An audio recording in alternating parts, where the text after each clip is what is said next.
Marco Martalar, il grifone di Vaia è ormai completato, a cavallo tra due province toccate dalla tempesta, quella di Belluno e quella di Trento. Cosa rappresenta quest'opera? Il grifone è metà leone la parte dietro, metà aquila la parte davanti. Il Trentino, il simbolo dell'aquila, e sappiamo che in Veneto il leone alato è il simbolo della Serenissima.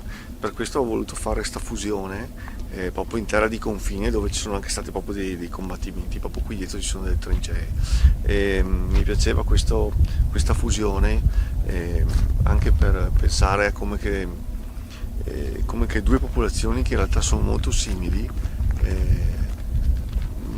si possa pensare che non esista un confine. Per questo questa fusione di questo essere mitologico.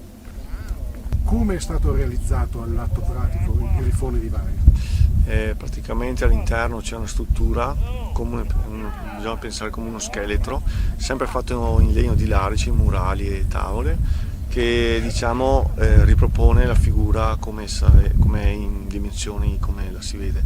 E dopo quella struttura sostiene tutti quei pezzi di legno di Vaia che sono avvitati con